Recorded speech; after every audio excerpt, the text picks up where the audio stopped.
जय गौ जय राधे श्याम हरे कृष्ण हरि बोल समावेत যত গৌর অনুরাগী ও কৃষ্ণ অনুরাগী ভক্তগণ ও আমার ভক্তিমতী মায়েদের চরণেই জানাই এই অধমান কোটি কোটি ভুলুণ্ঠিত দণ্ডবৎ প্রণাম।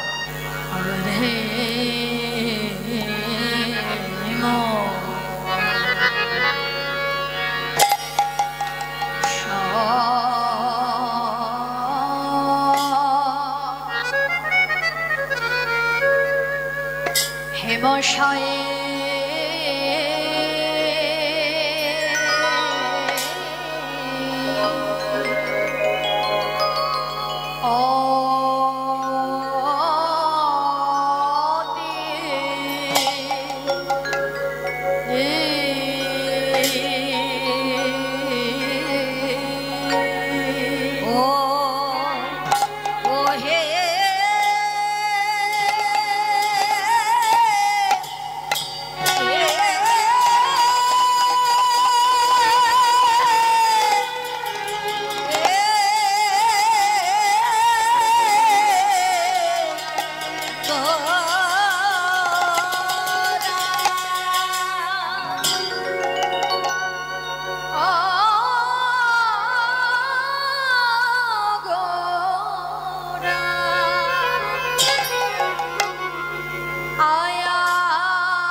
আবার রূপে রূপ ধর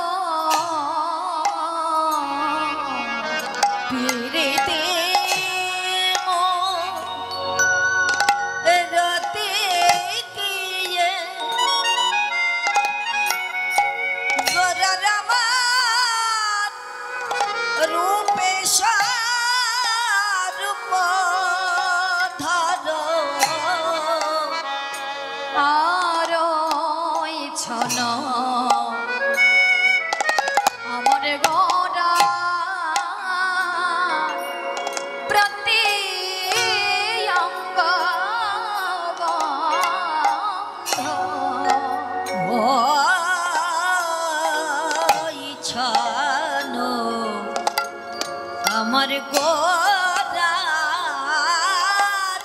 প্রতি অঙ্গ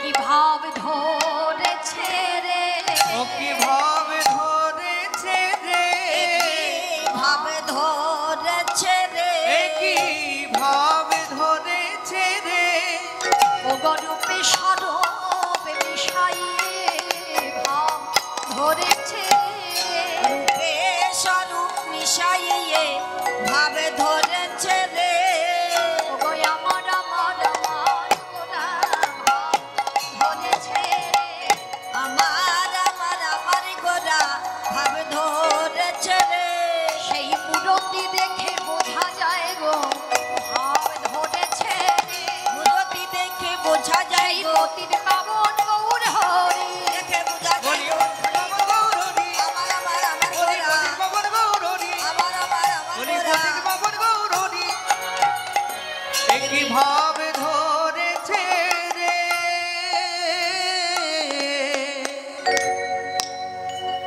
জনিতাই জয় গৌ। আজকে আমার গৌর হরির ভাবটা কেমন দেখুন মা। মহাজন বলছে হে বিষয়ে অতি গোরা সমধুর হাসথরা জগজনার নয়ন আনম। হেম মানে কি গো মা? সোনা। তাহলে হেম শয়ে অর্থাৎ সোনার থেকেও আরো উজ্জ্বলকে আমার প্রেমের মূরতি গৌরাঙ্গ মহাপ্রভু, তাই না?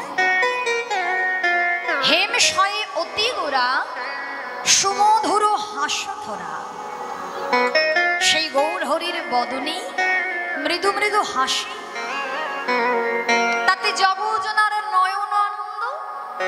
আবার বলছে পীড়িতি মূরতি কি রূপে স্বরূপ ধরো ওই ছন প্রতি অঙ্গ বন্ধ। অর্থাৎ দেখবেন মা, যদি সন্দেশ দিয়ে কোনো পুতুল নির্মাণ করা হয়, সন্দেশ দিয়ে পুতুল নির্মাণ করলে সেই পুতুলের হাত দুটো কেমন হবে? সন্দেশ, তাই তো? হাত দুটো হবে সন্দেশ, সর্বাঙ্গ সন্দেশ, বদনটা হবে সন্দেশ, কেননা সেটি সন্দেশ দিয়ে নির্মিত হয়েছে। তেমন ভাবে পিরিতি দিয়ে যদি কোনো মূর্তি থেকে থাকে, পিরিতি দিয়ে যদি কোনো মূর্তি থেকে থাকে, সন্দেশের মূর্তি যেমন পুরোটাই সেটা হচ্ছে আমার সেই গোরা চা। হরিবোল হরিবোল। তাই শাস্ত্র বলছে বাবা গৌর হলো আমার প্রেম রূপ সাগর। গৌর হরি হলো প্রেমের সাগর, প্রেমের সমুদ্র। তবে মাথায় রাখতে হবে গৌর হরি হচ্ছে প্রেমের সমুদ্র, ওই নোনা জলের সমুদ্র নয়। নোনা জলের সমুদ্র অর্থাৎ আমরা বেড়াতে যাই দীঘা, পুরী, কন্যাকুমারী, তাই না? সেই সমস্ত জায়গায় যে সমুদ্র আছে অমন সমুদ্র নয়। যে সমস্ত সমুদ্রে বেড়াতে যাই, আপনি যেখানেই যান না কেন, যে সমুদ্রেই যান না কেন মা, দেখবেন সমুদ্রের জলের একটি বৈশিষ্ট্য আছে। কি বৈশিষ্ট্য? না যেখানেই তুমি সমুদ্রে যাও না কেন, সেই সমুদ্র জলের বৈশিষ্ট্য হচ্ছে সেটি হলো লবণাক্ত, তাই তো বাবা? যেখানেই যাও না কেন সমুদ্রের জল লবণাক্ত।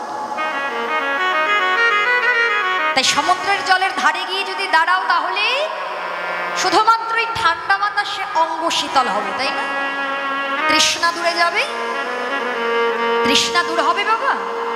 যদি আমরা কেউ তৃষ্ণার্ত হয়ে যদি আমরা ওই সমুদ্রের ধারে গিয়ে দাঁড়াই, আমাদের তৃষ্ণা দূর হবে? দূর হবে না।